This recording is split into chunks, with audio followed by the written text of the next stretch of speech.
राधे राधे दोस्तों, आज हम आपको सुनाएंगे ये दो भाइयों के प्रेम की अनोखी कहानी। अगर आप हमारे चैनल पर नए हैं तो प्लीज़ हमारे चैनल को सब्सक्राइब करें, वीडियो को लाइक करें और शेयर करें। एक गांव में एक व्यापारी रहता था जिसका नाम रामनाथ था। रामनाथ के परिवार में रामनाथ की धर्मपत्नी बिमला देवी और उसके दो बेटे थे, धनपत और लखपत। दोनों बेटे अभी छोटे थे और व्यापारी का काम बहुत अच्छा चलता था, इसलिए बड़ी खुशी से उनके दिन गुजर रहे थे। लेकिन कहते हैं सब दिन एक से नहीं रहते।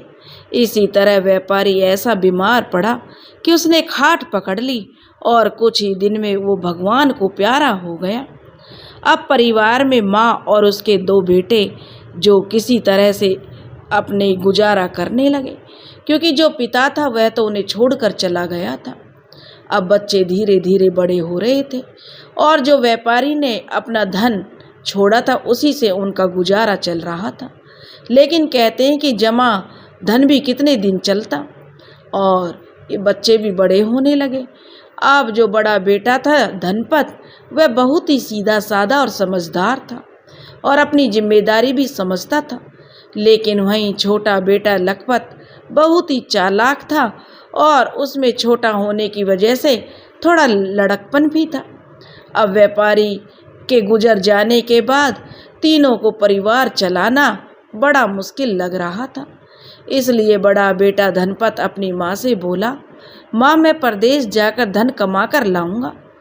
लेकिन उसकी माँ ने कहा, बेटा तू परदेश में कहाँ जाएगा। लेकिन धनपत ने जाने का निश्चय कर लिया और वह अपनी बात पर अड़िग रहा कि माँ जब तक कमाएंगे नहीं तो खाएंगे क्या, कमाना तो हमें पड़ेगा ही, और यहाँ पे मेहनत गांव में ज़्यादा करनी पड़ती है और पैसा कम मिलता है। इसलिए धनपत ने परदेश जाकर कमाने का निश्चय कर लिया। इस बात पर सभी सहमत हो गए और अगले ही दिन धनपत परदेश धन कमाने के लिए चल दिया और छोटा बेटा लखपत जो अपनी माँ की देखभाल के लिए अपनी माँ के पास गांव में ही रुक गया।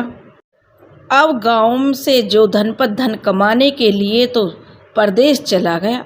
अब गांव में धनपत की माँ अपने बड़े बेटे को परदेश भेजकर बड़ी चिंता कर रही थी, क्योंकि उसने कभी भी अपने दोनों बेटों को अपने से दूर नहीं किया था। इसलिए वो अपने सीधे साधे बेटे को परदेश भेजने से डर रही थी कि कहीं कोई उसके बेटे को मूर्ख बनाकर ठग ना ले, कहीं कोई उसके बेटे को नुकसान न पहुंचा दे, क्योंकि वह तो माँ ठहरी। माँ के दिल में तो अनेकों ख्याल आते रहते हैं। माँ का दिल अपने बच्चों के लिए हमेशा डरा सा रहता है, कहीं उसके बेटे को कोई कष्ट ना हो। इसलिए बिमला देवी धनपत को रास्ते के लिए मठड़ी, बाटी और खजूर और कुछ खाने का सामान पैक करके उसे दे देती है। धनपत की ट्रेन सुबह की थी, इसलिए वह भोर में ही स्टेशन पर आ गया था। उसका छोटा भाई लखपत उसे ट्रेन में बैठाने के लिए आया था। आखिर धनपत की ट्रेन चल पड़ी और उसका भाई धनपत को ट्रेन में बैठाकर गांव वापस चला गया और धनपत परदेश धन कमाने आ गया। अगली सुबह धनपत जो परदेश में पहुंच चुका था वह सूरत आ गया और जब उसने अपने थोड़े से पैसे जेब में देखे, क्योंकि वे पैसे उसकी माँ ने गांव छोड़ते समय धनपत की जेब में रख दिए थे कि कहीं आने जाने में किराए की ज़रूरत पड़ेगी तो अपने पैसे काम आएंगे।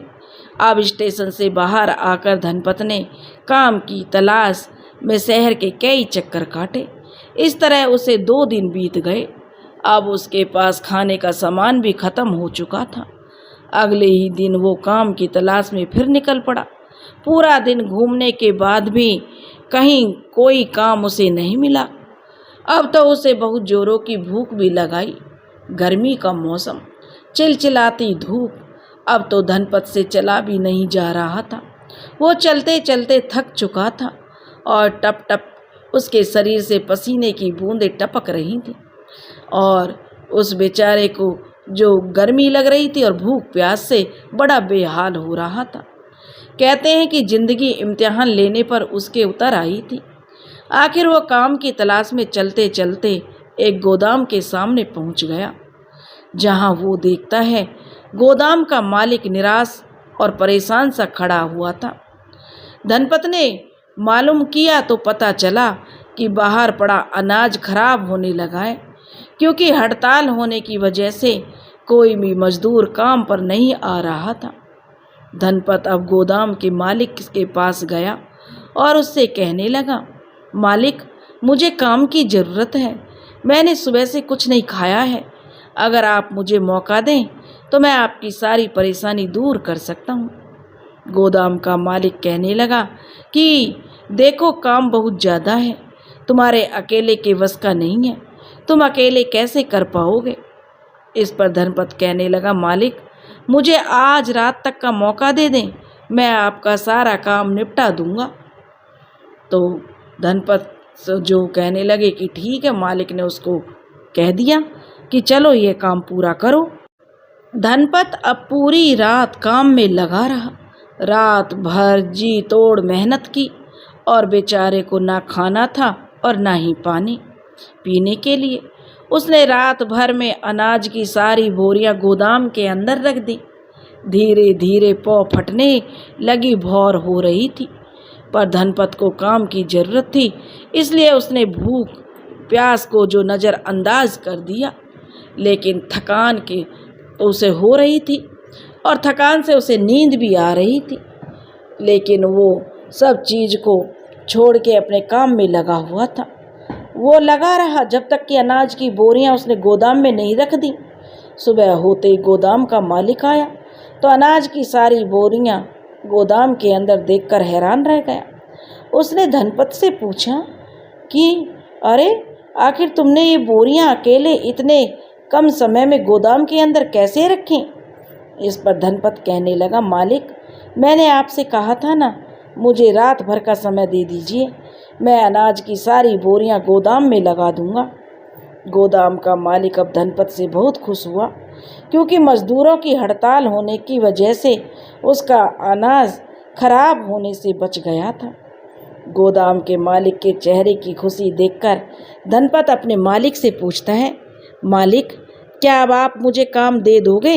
मैंने कल सुबह से कुछ नहीं खाया पिया है। गोदाम का मालिक धनपत से खुश होकर उसे काम पर रखने को तैयार हो गया, पर उसकी कुछ शर्तें थीं। वो धनपत से कहने लगा, देखो, मैं तुम्हें काम पर रखने के लिए तो तैयार हूँ, पर मेरी कुछ शर्तें हैं। यदि तुम्हें मेरी शर्त मंजूर हो तो तुम अभी से काम पर आ सकते हो। इस पर धनपत ने कहा, जी मालिक, आप बताइए आपकी कौन कौन सी शर्त है। गोदाम का मालिक कहने लगा, देखो धनपत, मेरी 2 शर्तें हैं। पहली शर्त, मैं तुम्हें 5,000 रुपये महीना दूंगा, पर जब तुम काम छोड़कर घर जाने लगोगे तब सारा पैसा एक बार में हिसाब करके दूंगा। और दूसरी शर्त, मैं तुम्हें खाने को भोजन और रहने को मकान दूंगा। धनपत ठहरा सीधा साधा गांव का बेचारा, वो गोदाम के मालिक की शर्त पर सहमत हो गया और गोदाम का मालिक उसे काम पर रख लेता है। आज धनपत बहुत खुश था कि उसे काम मिल गया था। उसे और क्या पता कि शहर के लोगों की चालाकियाँ, उनके काम लेने के तरीके अलग हैं। वो तो बेचारा बड़ा सीधा साधा था। वो तो बस नौकरी के नाम पर काम मिल जाने भर से ही खुश हो गया।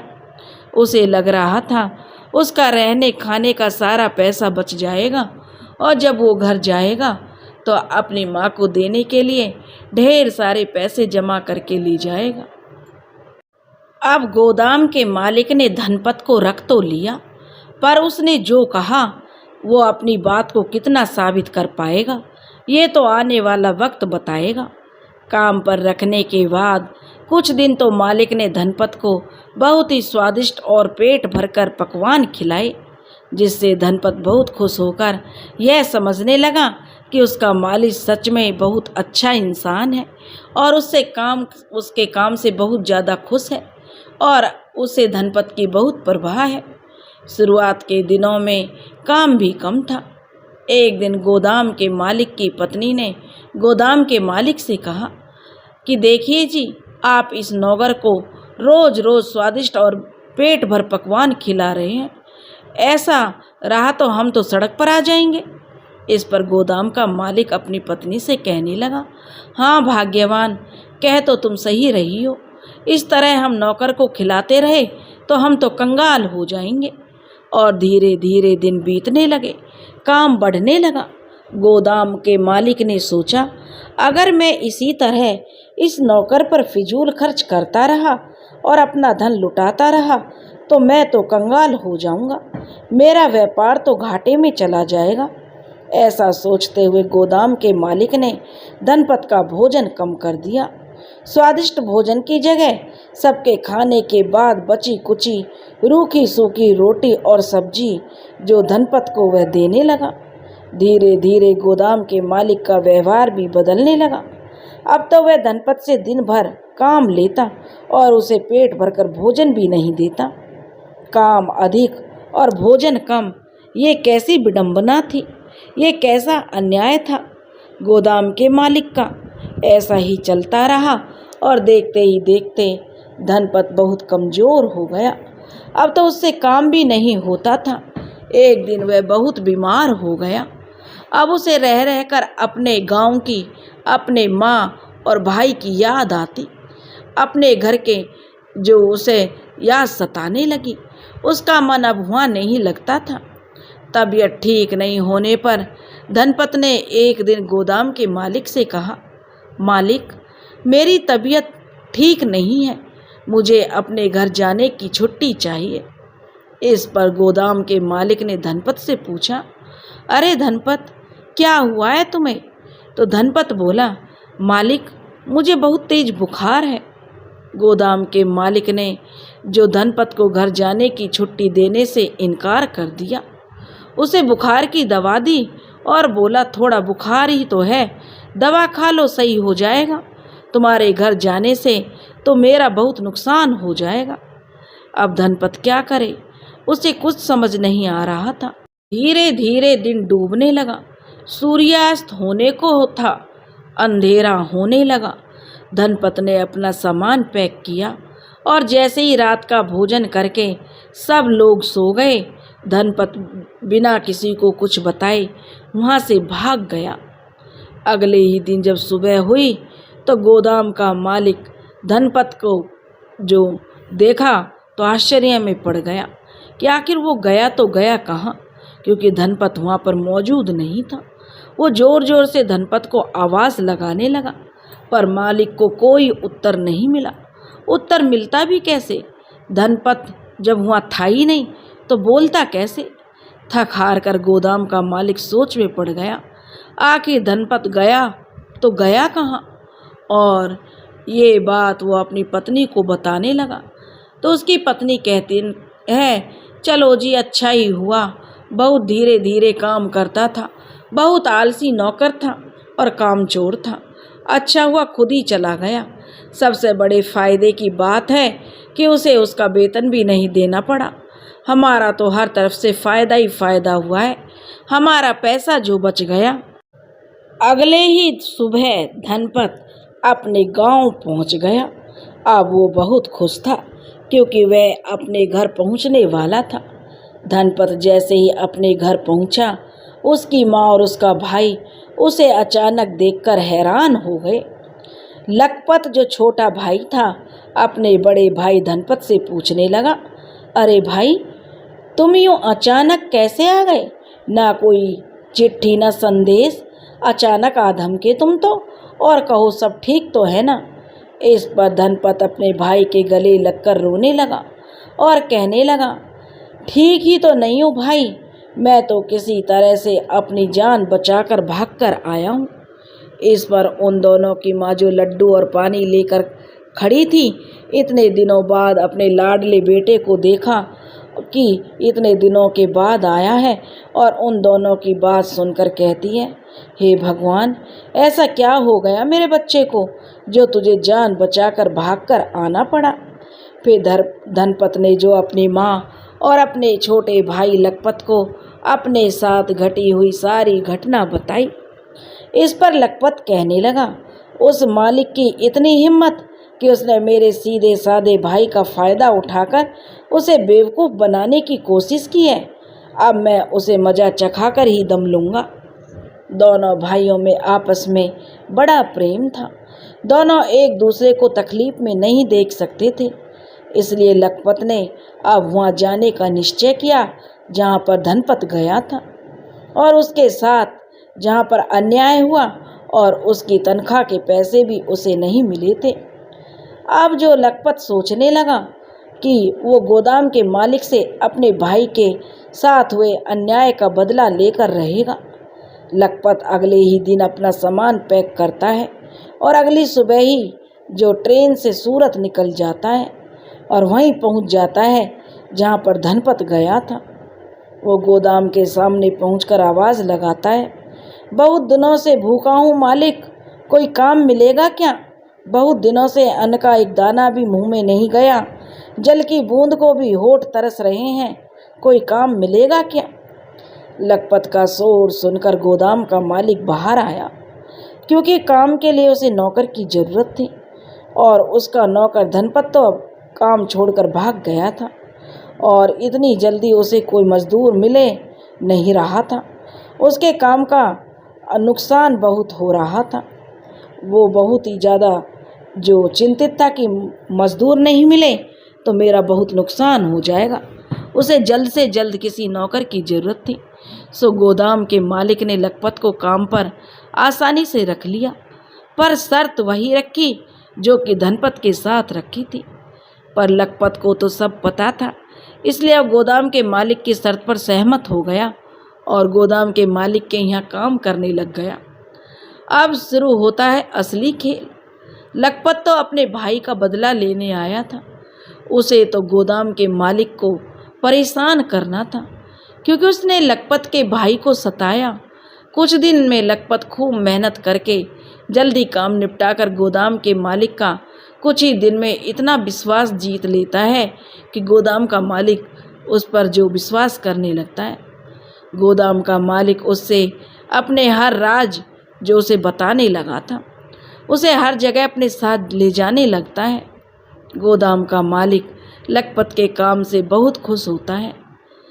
अब जब लखपत देखता है कि गोदाम के मालिक का उस पर विश्वास जम गया है और वो उससे खुश रहता है और वो उस पर कि जो काम करता है ध्यान नहीं दे रहा है, अब वो चाहे जो करे, तो अब जो लखपत थोड़ा काम करता और दिन भर आराम से सोता रहता, गोदाम में अनाज पर भी ध्यान नहीं देता।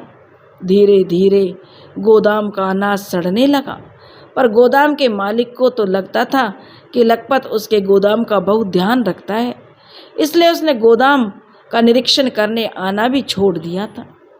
लखपत गोदाम के मालिक को ही नहीं, मालकिन को भी घर के कामों में हाथ बटाकर खुश रखता था, इसलिए आए दिन उसे स्वादिष्ट पकवान भी खाने को मिलते थे और उसकी मालकिन उसके मालिक से दिन भर लखपत की तारीफ़ों के पुल बांधती रहती थी।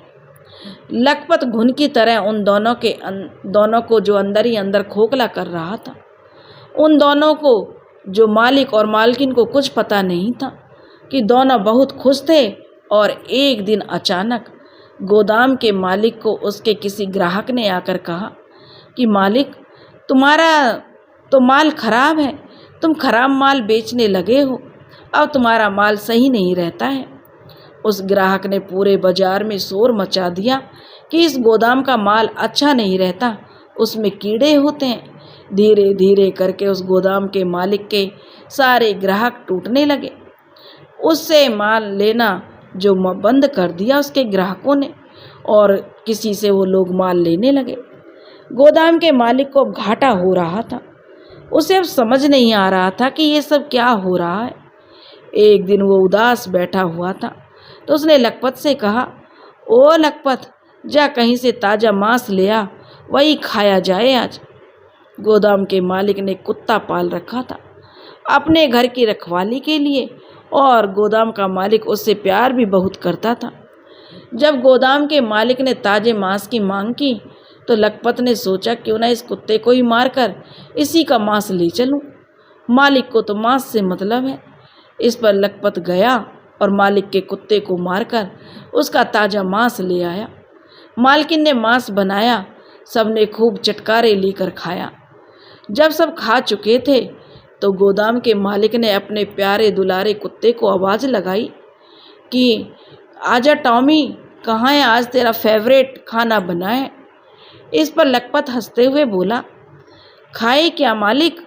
तो मालिक बोला, मतलब क्या है तुम्हारा लखपत? लखपत ने उत्तर दिया, मालिक, जो मांस हम लोगों ने चटकारे लगाकर खाया है वो टॉमी का ही मांस था।